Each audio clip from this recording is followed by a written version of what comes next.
welcome to Midweek Mystery, where I share with you whatever project and tips and tricks are on my desk this week. Hi everyone, and thank you for joining me for another Midweek Mystery. So what's on my desk this week? Well, as you can see, I've been doing a little bit of mixed media work this week, and I thought I'd show you how I do this because I have a sort of a basic 1, 2, 3 recipe for mixed media really. And this is a little notebook I tend to have, and you can see this is very basic. It's been made from a big envelope and a whole load of scrap paper that I've had on my desk. You can see I like to date my notebooks. I tend to have one on the go all the time, and I use these, and this is one I've just finished. So I use these for ideas, for trying things out, for things I want to remember, all sorts of bits and pieces like that. So I needed a new one.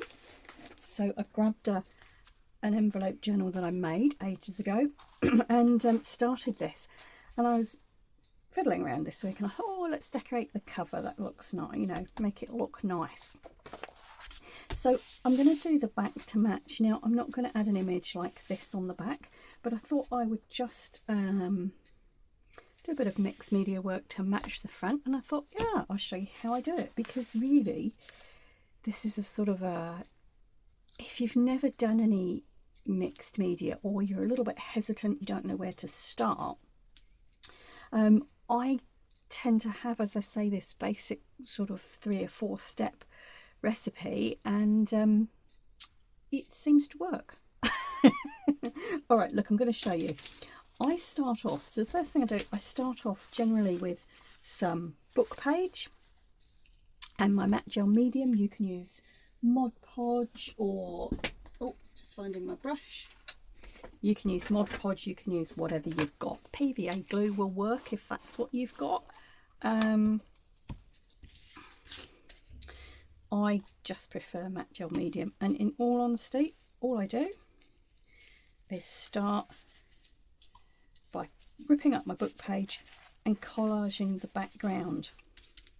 So really nothing technical there. You can use whatever you happen to have got for this. Now I don't want too much of that plain bit, so I am just going to stick that overlap a bit. What else have I got in here? Oh, this is a bit of it's kind of a brown tissue. It's quite odd actually, but it works really nicely in mixed media things. I've also got a little bit of dressmaking pattern in there, and as I say, just a selection of odds and ends of book pages that need using up. They were in my scraps. One of them's got something printed on. I've stamped on there, so I might include that somewhere, given that I'm not planning on putting an image on this one. So I will carry on. I'll speed this up a bit because I'm sure that you're all capable of collaging some book page together. And so once I've done this, I'll come back, I'll dry it off, I'll come back and I'll show you what my next sort of step is.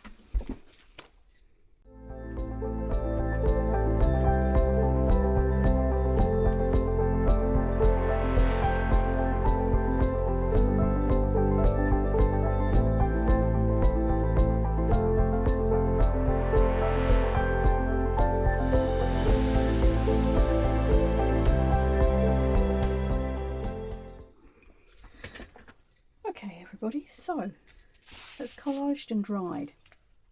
So step 2 is to think about whether you want to add texture, and if you do, this is the time to do it.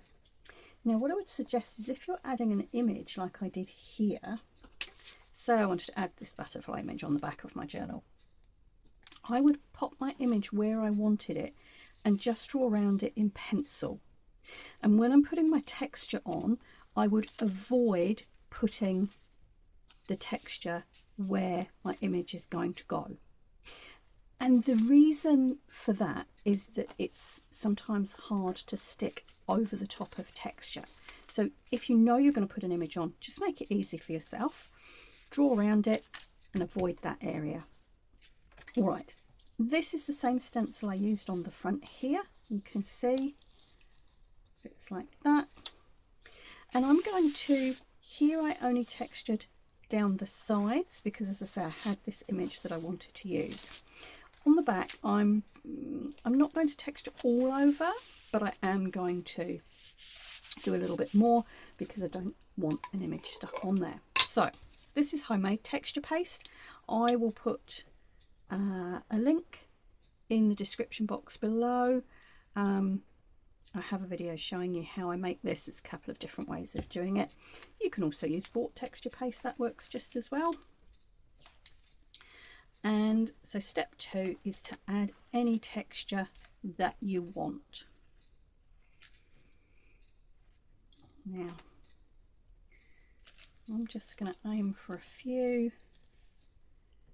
different areas.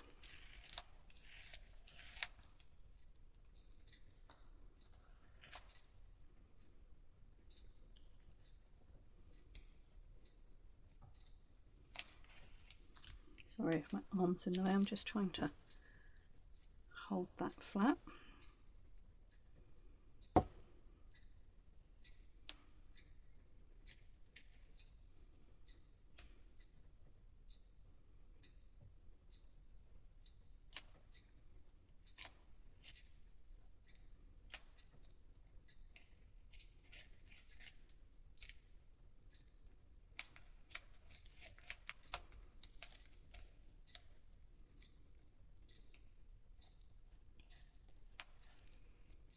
I think that will do. Just take that off. There we go. Now I'm going to let that dry, and one of the important things, of course, when you're using texture paste is to clean up anything that you've been using. So like spatula and stencil, it's best to go and wash them straight away, or at least put them into soak. So we're going to come back when that's dry, and in the meantime I'm going to go and get cleaned up. Okay, so our texture paste has dried. Now if you don't have texture paste, think about other ways that you can add texture. And if you've got things like tissue paper or old fabric patterns, you can put those on and scrunch them up and glue them, you know, with your matte gel medium or Mod Podge, and you'll get some lovely texture like that. You can use twine, you can use die cuts even, or shapes that you've cut from cardboard, and even thin cardboard will start to give you some of that texture. The other thing I quite like to use, excuse my arm, I'm just reaching for this. These are the bag handles that we get here. Let me show you. So the grocery bag handles often come like this, and when you untwist them you get this fabulous paper. And again, if you glue that down without flattening it out too much, you get a lovely texture. So if you don't have texture paste, or you don't want to use texture paste, just have a think and see what else you have around that you can use. The other thing, of course, is cardboard that comes, you know, the corrugated cardboard, that gives lovely texture glued down as well.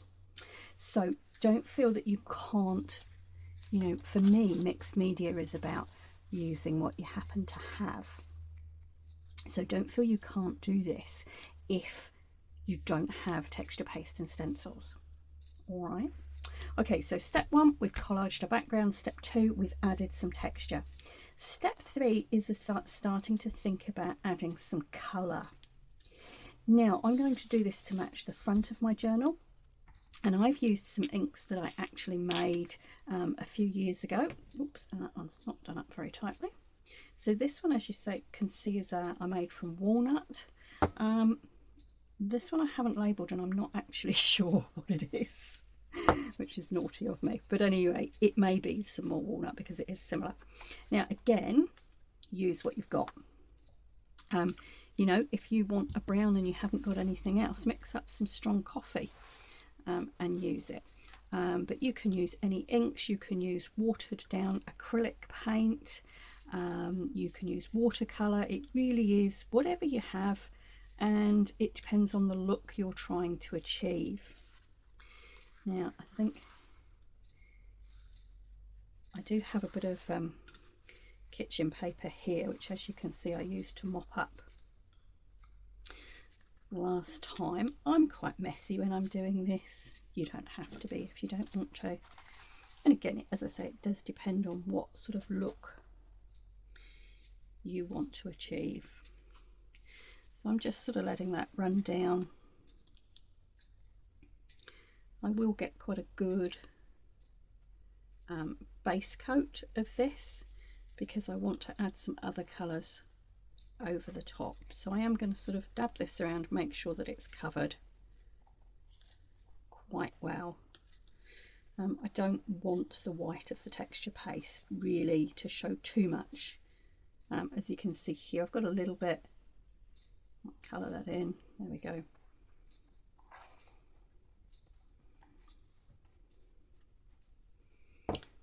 Oh, let's not knock that over.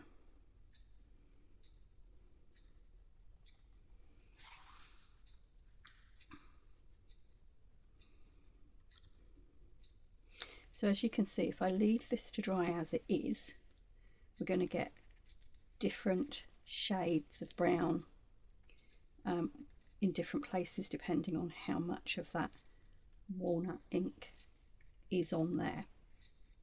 So for time today, I am going to use a hairdryer, but I am going to leave it flat like that, and so hopefully we will still get some of that variation in colour.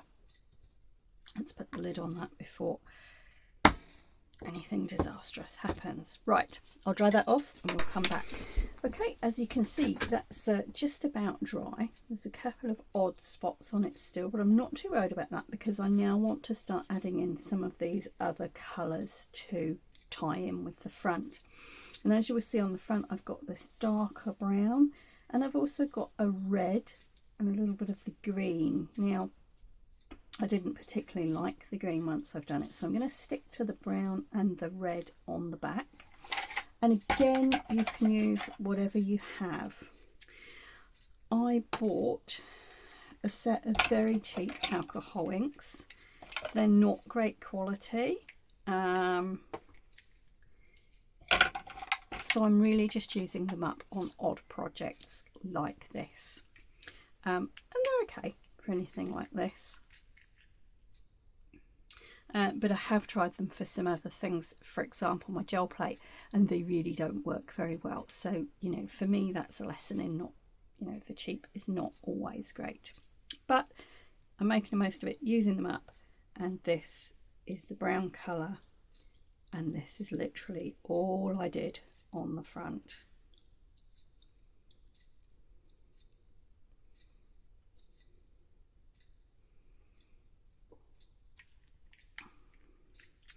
This is my red one. Now I don't want quite so much, and what I do want with this is for it to merge with the brown, so I'm going to be a little bit more purposeful about where I put this.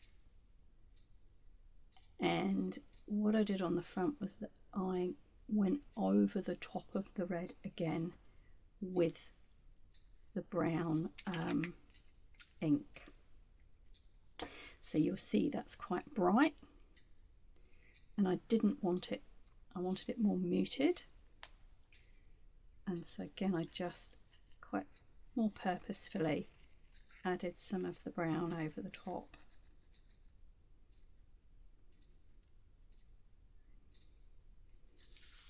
So I wanted that hint of red, but not too much. So again with my brown now, I'm just coming in to get some more of the drippy type look. Hopefully you can see that.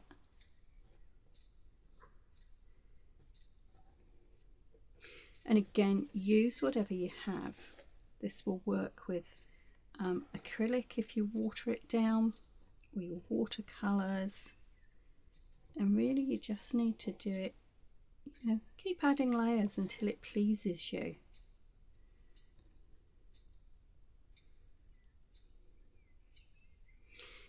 You know, the lovely thing about mixed media is that there's no right or wrong.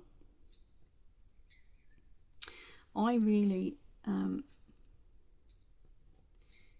the reason I sort of came up with this 4-step or multi-step process really was that sometimes I find it just a little bit overwhelming and not know where to start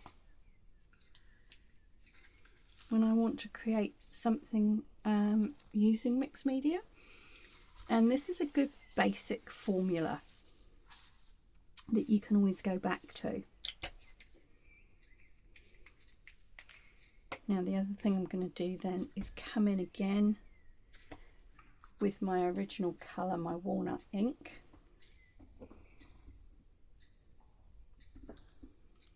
A couple of places I'm just going to add a little bit more.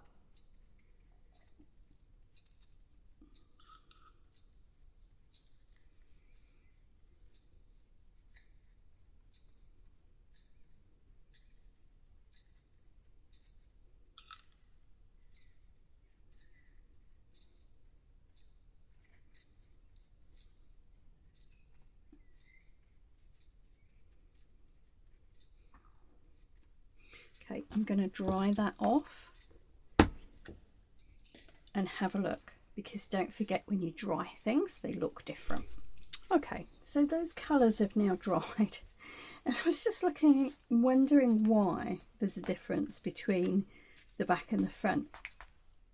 And what I'd done, and this is quite a nice way to show you the difference actually, what I had done on the front, when I finished collaging the book page, I put a very thin coat of gesso over the top of the book page before I added the texture. That's why the front of my book looks a lot lighter than the back.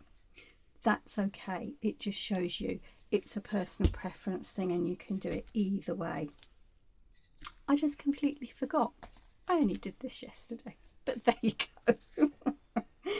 It shows you the difference. All right, so step 1, we've done our collage. Step 2, we've added some texture. Step 3, we've added some colour. Now this is sort of the finishing off step, if you like, or the embellishment step you could call it. This is where, if you're going to add images, you can add images, but you don't have to use images. And that's it if you want your image on top. Sometimes you can swap these steps around just to confuse you. Put your image on in step 2 and then texture over the top so that only bits of your image show through. Now that just depends on how you want the finished thing to look. But this last step for me is about embellishment. So what I might do is to come in with the same stencil again and some ink and a brush. Let me show you on this side. If you have a look at this area here,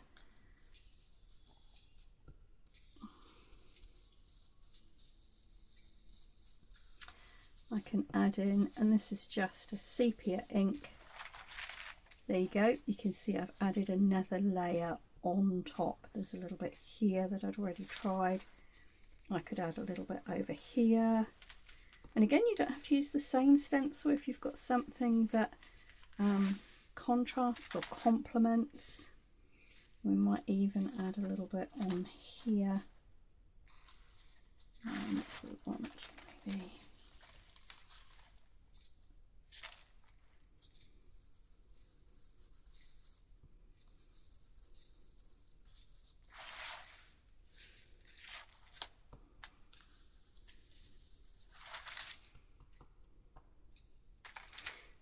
Don't know how well it will show on this side because it is darker, and that is because I didn't add the gesso.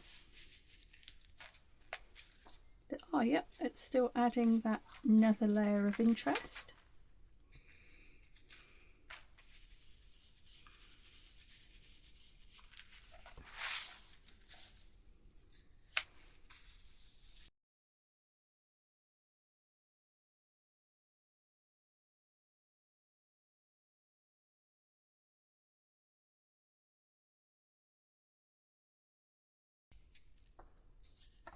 Again, it is just about adding those layers. Now the other thing you can do, I found this stamp, this is the original one that was stamped onto that scrap of book page. And the other thing you can do at this stage, now I found this works better with the archival inks, because by this time you've got quite a lot of layers on here, and it takes a bit better over the inks and things. But you can come in and add stamps as well. Now I'm just picking up on the pattern that was on that scrap I used, and I'm not particularly looking to get another whole flower on there. I'm just looking at getting bits and pieces, and again it's just about building those layers. I'm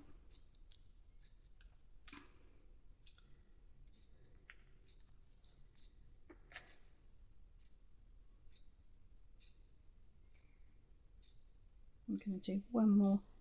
Sometimes it's hard to know when to stop. There we go. So you can mark make to your heart's content in this step. If you've got corrugated card like this, you can use it with a bit of acrylic paint, and mark make. Toilet rolls, you know, the inside of your toilet roll makes a lovely mark making tool as well. Again, it is just about what you have to hand. One more little bit in that corner. There we go. So there we go, guys. That is how I start to create a mixed media page. Now, there's probably lots and lots of different ways of doing it, but thought I'd show you today so that if you are at a loss, if you're struggling, if you don't know where to start, think about those 4 steps. As I say, you can mix up the order in which you do them, in which case you will get different results. But try it and see. Now, to finish this off, I'm just going to add a little bit of washi tape along that spine. And there's my notebook for the next few months. All right. I hope that's been useful, guys. If you've got any questions and comments, do feel free to ask. I love to hear from you, love to hear what you think. And as I say, you can see the difference in these 2 pages between using gesso and not. So again, that's another thing to throw into the mix when you're doing your mixed media work. But I hope this has been useful. For now, this is what's on my desk this week. I'll see you soon. Ka kite anō.